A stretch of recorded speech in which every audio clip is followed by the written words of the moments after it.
اعوذ باللہ من الشیطان الرجیم بسم اللہ الرحمن الرحیم۔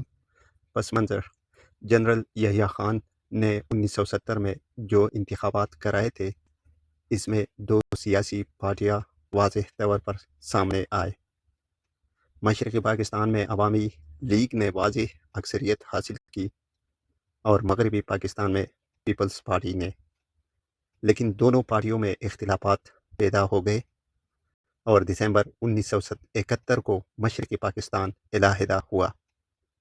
اس کے بعد جنرل یحییٰ خان اپنے عہدے سے مستعفی ہوئے اور حکومت کی باغ دوڑ پیپلز پارٹی کے سربراہ ذوالفقار علی بھٹو کے حوالے کی۔ ذوالفقار علی بھٹو کا دور حکومت 1971 سے لے کر 1977 تک۔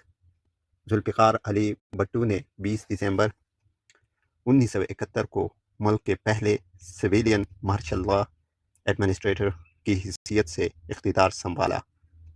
20 اپریل 1972 تک ملک میں مارشل لا نافذ رہا۔ ذوالفقار علی بھٹو نے نہایت ہی نازک وقت میں اقتدار سنبھالا تھا۔ انہیں بے پناہ مشکلات درپیش تھے۔ 1971 کی جنگ میں 93,000 سے زیادہ افراد کو بھارت نے جنگی قیدی بنا لیا تھا۔ ان میں فوجی بھی تھے اور مغربی پاکستان کے شہری بھی۔ نئی حکومت کو ان کی رہائی کے لیے حکمت عملی بھی بنانی تھی اور اقدامات بھی کرنے تھے۔ عوام میں مایوسی پھیلی ہوئی تھی۔ نئی حکومت کو ان کی مایوسی دور کرنا اور ان میں تعمیر نو کا عزم پیدا کرنا تھا۔ ایسے حالات میں عوام کا تعاون حاصل کرنا خاصا مشکل تھا۔ بحیثیت chief martial law administrator Zulfikar Ali Bhutto کے اختیارات لامحدود تھے۔ ان اختیارات کو استعمال میں لاتے ہوئے بھٹو نے چاروں صوبوں میں اپنے نمائندوں کو گورنر منتخب کیا۔ ممتاز علی بھٹو کو سندھ کا، حیات محمد خان شیرپاؤ کو خیبر پختونخوا کا، غلام مصطفیٰ کھر کو پنجاب کا اور غوث بخش ریزانی کو بلوچستان کا گورنر مقرر کیا۔ ذوالفقار علی بھٹو کی حکومت نے دسمبر 1971 میں تمام ریاستوں کے نوابوں کے جیب خرچ اور وظائف و مراعات ختم کر دینے کا اعلان کر دیا اور سرمایہ دار خاندانوں کے پاسپورٹس ضبط کیے تاکہ وہ سرمایہ باہر منتقل نہ کر سکے۔ مارچ 1972 میں بدعنوانی کے الزامات کی بنا پر 300 سے زائد سرکاری ملازمین کو نااہل قرار دے کر برطرف کر دیا گیا تاکہ بیوروکریسی کو قواعد و ضوابط کا پابند بنایا جا سکے۔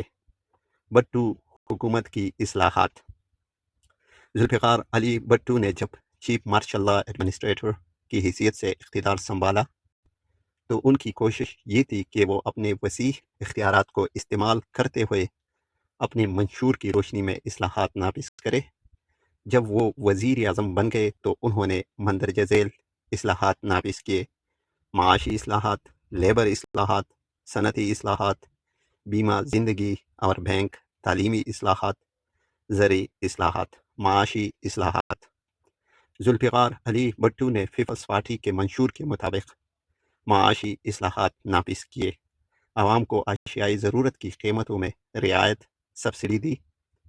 کاشتکاروں کو کھاد، بیج اور ٹریکٹر رعایتی نرخوں پر فراہم کیے۔ کاشتکاروں سے فصل خریدنے پر امدادی قیمت دی گئی۔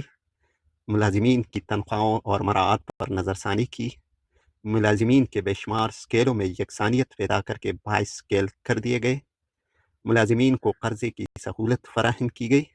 پینشن کی شرح میں اضافہ کیا گیا۔ کم تنخواہ پانے والے ملازمین کے بچوں کی فیس معاف کی گئی۔ ملازمین کی تفریحی سہولتوں میں بھی اضافہ کر دیا گیا۔ فوت ہو جانے والے پنشنر کی بیوہ کو پینشن کی سہولت دی گئی۔